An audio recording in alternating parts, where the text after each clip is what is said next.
One reckless decision can destroy your life, not only yours, but also someone else. Do not drink and drive. ఒక విర్రవీగిన నిర్ణయం వల్ల ఓ మనిషి ప్రాణాలే పోవచ్చు, ఓ మనిషికి ఏమైనా అవ్వచ్చు, మీకేమైనా అవ్వచ్చు, ఎదుటి మనిషికి ఇంకేమైనా అవ్వచ్చు. లైఫ్ అంతా కింద మీద అయిపోతుంది. ఎవరో చేసిన తప్పుకి మేమెందుకు శిక్ష అనుభవించాలి? తాగినోడు బాగానే ఉన్నాడు, తాగనోడు శిక్ష అనుభవిస్తున్నాడు.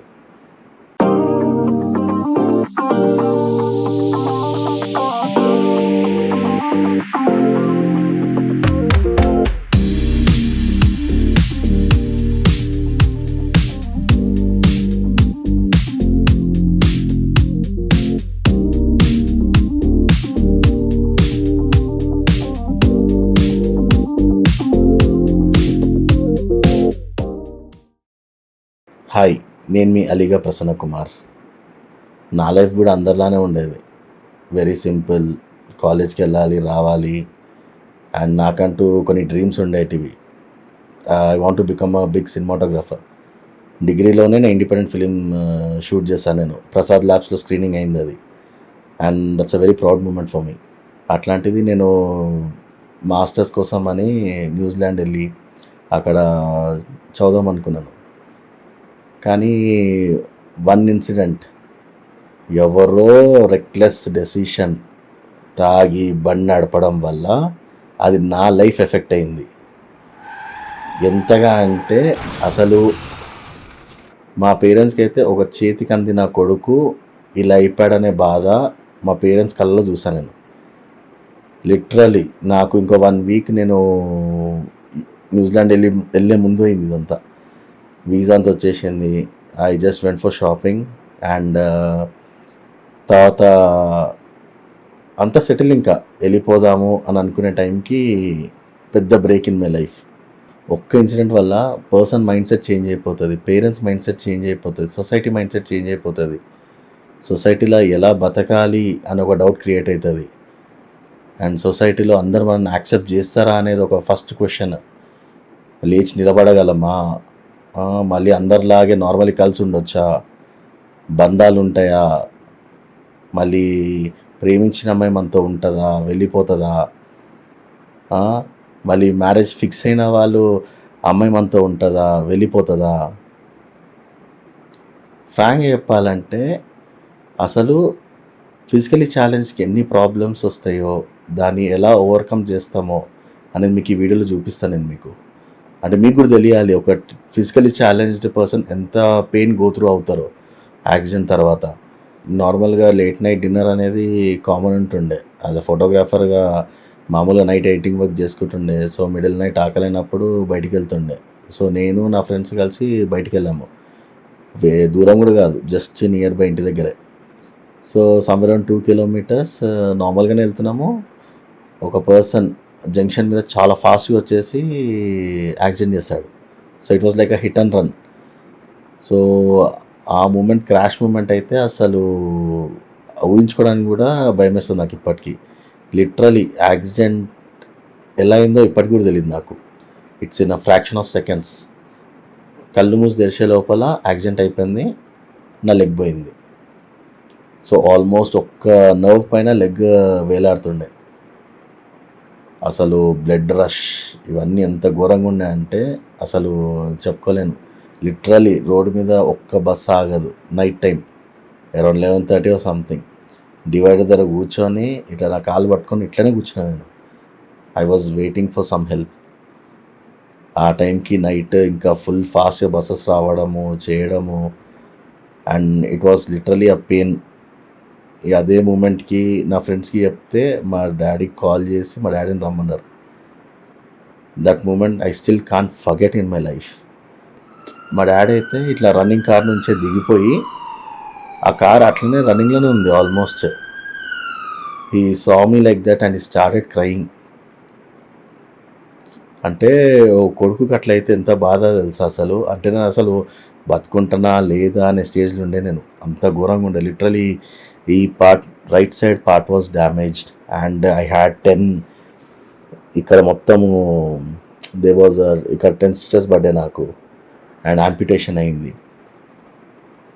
ఐ మీన్ ఒక అన్నెసెసరీ అంటే తాగి అది మీకు రైట్ అనిపించవచ్చు.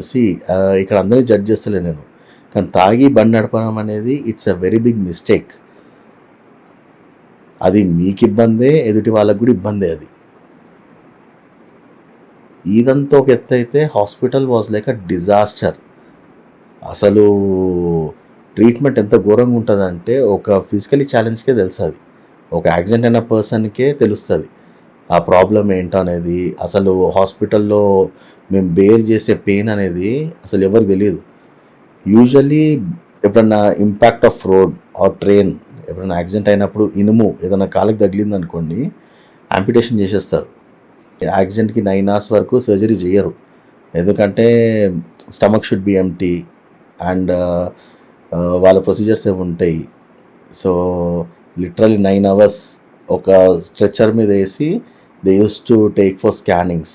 అంబులెన్స్లో అట్లనే ఎక్కిస్తుండే అండ్ మళ్ళీ అట్లే దించుతుండే. పెయిన్ భరించడం కంటే చచ్చిపోవడం నయం అనిపిస్తుంది, అంత భయంకరంగా ఉంటుంది. ఇదొక ఎత్తు అయితే తర్వాత సర్జరీ అయిపోయింది. Okay, first surgery is done. Surgery అయినాక 8 hours డాక్టర్ నా దగ్గరికి వచ్చి లిటరలీ కాళ్ళకున్న స్టిచెస్ అండ్ పైప్ అవుట్లెట్ పెడతారు ఒకటి, అన్నెసరీ బ్లడ్ పోవడానికి. అది లిటరలీ తీసేసింది డాక్టర్. అనస్థీషియా లేదు, ఏం లేదు, అట్లెట్లా తీస్తారు స్టిచెస్ మీరు అని చెప్పేసి డాక్టర్ని క్వశ్చన్ చేయడం కూడా జరిగింది.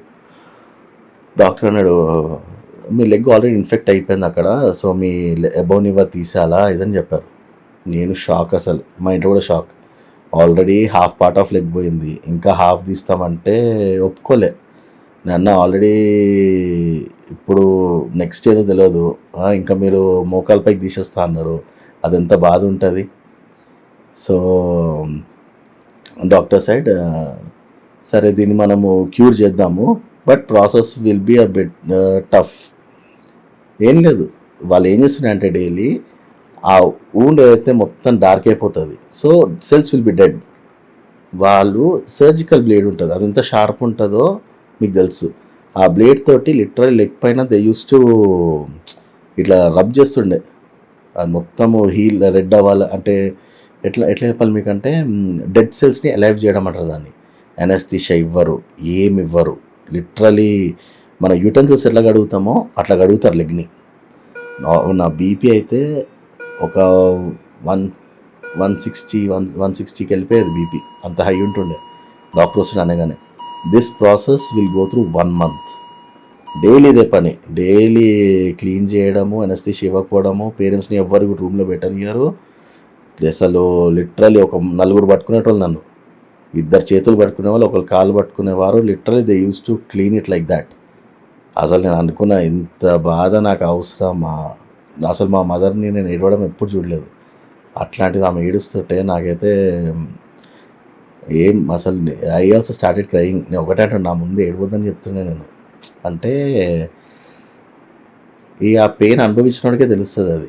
ఫ్యామిలీ ఎంత పెయిన్ గోత్రూ అవుతుందో, పర్సన్ ఎంత ఫేస్ గోత్రూ అవుతాడో, అసలు ఈ ఫేజ్ని ఎలా తట్టుకుంటారు వీళ్ళు అని చెప్పేసి ఒక బాధ ఉంటుంది. అబ్బా, నా ఫ్రెండ్స్ వస్తుండే హాస్పిటల్కి, ఫ్యామిలీ మెంబర్స్ వస్తుండే. సో వాళ్ళ ముందు నేను చాలా నార్మల్గా ఉంటుండే. నేను అవి కూడా అంటే ఇక అయిపోయింది అన్న ఏడుపులో ఉంటుండే నేను. కానీ వాళ్ళ ముందు ఏడవకపోతుండే నేను. అందరు వెళ్ళిపోయాక నైట్ 11:30, 12కి నేను ఫుల్ ఏడ్చేటోను. అసలు literally I was unable to sleep properly. చేతికి దెబ్బలు, బ్యాక్ సైడ్, అసలు మొత్తం ఇట్లా I use to sleep in 1 position. అట్లా ఒక 1 month పడుకుని నేను ఒకటే పొజిషన్లో, where I was unable to move my hand are leg, nothing. ఇంకా దానికి తోడు ఫ్యాంటమ్ లింప్ పెయిన్స్ ఉంటుండే నాకు. అంటే కాలు ఉంది అనుకొని నేను హాస్పిటల్ బాత్రూంలోనే నేను 2-3 సార్లు పడ్డాను. నేను కాలు ఉందని చెప్పి లెగ్ కింద పెట్టడం వల్ల బెడ్ నుంచి కింద పడ్డాను, అండ్ మళ్ళీ వాష్రూమ్లో పడ్డాను. అంటే memory will effect a lot.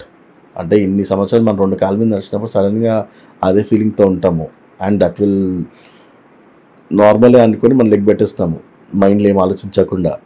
దానివల్ల మళ్ళీ ఊండ్ ఓపెన్ అవ్వడము, బ్లీడింగ్ అవ్వడము, ఇది చాలా పెద్ద బాధ అని చెప్పొచ్చు. నేనైతే చాలామంది అనుకుంటారు తాగినాక నేను స్టేబుల్గా ఉంటాను, నేను బండి నడిపించేస్తా, మా ఇల్లు పక్కనే కదా, నేను ఎప్పటి నుంచో తాగుతున్నా, నేను చాలా స్టడీగా ఉంటాను నేను అనుకుంటారు. కానీ అది తప్పది. You never know. అంటే ఒక బ్లింక్ ఆఫ్ అ సెకండ్ చాలు అది మీ లైఫ్ ఖరాబ్ కావడానికి, ఎదుటి వారి లైఫ్ ఖరాబ్ అవ్వడానికి. తాగడమే తప్పనట్లేదు. నేనేమంటున్నా అంటే రెస్పాన్సిబుల్గా తాగండి, తాగినాక డ్రైవ్ చేయకండి, సింపుల్. ఇవాళ రేపు అసలు మామూలుగా పెళ్ళిళ్ళు అవ్వడమే కష్టము. అట్లాంటిది ఒక హ్యాండిక్యాప్కి పెళ్ళి అవ్వడం ఎంత కష్టం అంటే అమ్మాయి దొరకదు first of all. And accept చేసే వాళ్ళు చాలా తక్కువ మంది. లవ్ చేసిన వాళ్ళు కూడా బ్రేకప్ చెప్పుకొని వెళ్ళిపోతారు యాక్సిడెంట్ అయినందుకు. ఎట్లుంటుందో లైఫ్ ఈయనతోటి అని చెప్పేసి. That could be anything, hand, leg, I, year, ఏదన్నా కానివ్వండి. Physically challenge is a physically challenged. ఆ బాధ ఏందో ఒక్కసారి ఒక హ్యాండిక్యాప్ని అడగండి, మీకు తెలుస్తుంది ఆ బాధ ఏందో. ఇష్టపడి అమ్మాయి వస్తే తప్ప అది అదృష్టం అని చెప్పలేం. అండ్ చుట్టాల్లో కూడా ఎట్లా ఫేస్ చేయాల్సి వస్తుంది, వాళ్ళు అనే మాటలు, వాళ్ళ అజంప్షన్స్ చాలా పెద్దగా ఉంటాయి. ఫిజికలీ ఛాలెంజ్ వాళ్ళకి జాబ్ దొరకడం కూడా చాలా కష్టము. మామూలుగా ఇప్పుడు కష్టపడి పనిచేయాలని ఉంటుంది, కానీ ఆ ఫీల్డ్కి వెళ్ళలేము. బేసికల్ ఏంటంటే మాకు తెలుసు, మేము ఇన్ అవర్స్ ఒక లెగ్ పెట్టుకుంటే ఆ లెగ్కి ర్యాషెస్ రావడము, అండ్ లిటరలీ హీట్ బల్స్ వస్తుంటాయి దానికి. ఎక్కువసేపు నిలబడ్డా, ఎక్కువసేపు వాకింగ్ చేసినా కూడా, ఎంత కంఫర్ట్ ఉన్నా కూడా ఇట్స్ నాట్ న్యాచురల్. అప్పుడప్పుడు వేరే వాళ్ళు పరిగెత్తుంటే అనిపిస్తుంది, వాడు ఎంత న్యాచురల్గా ఉన్నాడు. అంటే నేను ఎంత అన్ని చేస్తున్నాక కూడా ఎక్కడో లోపల ఒక తెలియని ఒక ఆ రాత్రి ఇంట్లోకేం చెల్లకపోతే బాగుండు కదా అని ఒకటి వస్తుంది. అంటే ఫేట్, కర్మ, you can change that. But లోపల ఒకటి ఉంటుంది కదా ఎవరికన్నా కూడా, ఎంత న్యాచురలే ఫ్రాంక్గా చెప్పాలంటే. నేను హాస్పిటల్ ఉన్నప్పుడే ఐ హ్యావ్ రియలైజ్డ్ ఏంటంటే, నేను స్కూల్లో ఉన్నప్పుడు చాలామంది బులీ చేస్తుండే. అరే అది ఇది అని పేర్లు పెడుతుండే నాకు. ప్రసన్న అంటే లక్ష్మీ ప్రసన్న అని పిలుస్తుండే, which I didn't like it. అట్లాంటిది ఇవాళ రేపు పిల్లలు ఎంత ఫాస్ట్ ఉన్నారంటే, సిచ్యువేషన్ అంటే ఇప్పుడు నేను హ్యాండిక్యాప్ గుండి నేను కూడా నార్మల్ పర్సన్ లాగా ఉంటే రేపు I'm not telling this will happen, but ఆ ఛాన్స్ ఇవ్వద్దని చెప్పి నా పిల్లోడు స్కూల్కి వెళ్ళక ముందే I have to achieve something in my life అనేది నేను ఆల్రెడీ ఫిక్స్ అయినా. ఇప్పుడు 10 years బ్యాకే. సో రేపన్నాడు ఎవరన్నా అరే మీ డాడీ ఇట్లా అని అన్నా కూడా my son has a answer to it. Literally అంటే నా వీడియోస్ చూపించుకోవచ్చు, my dad has achieved then anyone else in the life. అంటే అది నాకు అనిపించింది, లైఫ్లో ఏదో సాధించాలా, రేపన్నాడు ఎవరు మనకు పేరు పెట్టొద్దు. నేను సొసైటీతో అంటే బేసికలీ ఫిజికలీ ఛాలెంజ్ వాళ్ళు సొసైటీతో చాలా కంపీట్ చేస్తారు. బేసికలీ మేము కూడా నార్మల్ లైఫ్లానే లీడ్ చేయవచ్చు, కానీ అది కష్టం. అది ఇప్పుడు నేను యాక్టివిటీస్ కానీ అచీవ్మెంట్స్ కానీ నేను ఇప్పుడు మ్యారథాన్స్ ఇట్లాంటివి ఏం చేయకపోతే no one will recognise me. Physically challenge కదా అన్నట్టే ఉంటుంది. చేసినప్పుడు నాకు ఒక యాంగ్జైటీ ఉంటుంది, నాలాగా ధైర్యం తెచ్చుకోవాలి.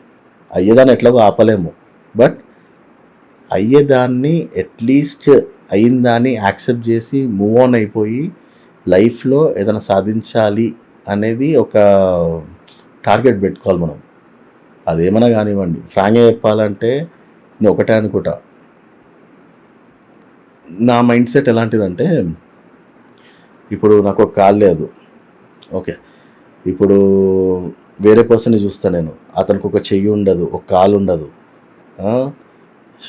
శేఖర్ అని నా ఫ్రెండ్ ఉన్నాడు, is a mountaineer, Kilimanjaro and చాలా పెద్ద పెద్ద ట్రెక్స్ చేసిండు ఆయన. ఐ మీన్ అది నాకు మోటివేషన్. అండ్ అదిగాక 2 hands లేకుండా, 2 చేర్లు లేకుండా అండ్ వీల్ చైర్లో ఉన్న వాళ్ళు, వీళ్ళపైన చూసుకుంటే నేను చాలా బెటర్. నేను that is where I compete my self. అంటే నాకు అనిపిస్తుంది, నాకు ఏంటంటే వాళ్ళపైన చూసుకుంటే నేను చాలా బెటర్. నేను అంటే వాళ్ళ లైఫ్లో లేదు, నేను కొంచెం బెటర్. నాకు ఓన్లీ ఒకటే కాలు పోయింది అంతే, అంతకుమించి ఇంకేం కాలేదు. So obviously I can do many things. అంటే వాళ్ళు నాకు ఇన్స్పిరేషన్. మనకి ఇన్స్పిరేషన్ అనేది ఎక్కడో ఉండదు, మన పేరెంట్స్లోనే. అక్కడ అంటే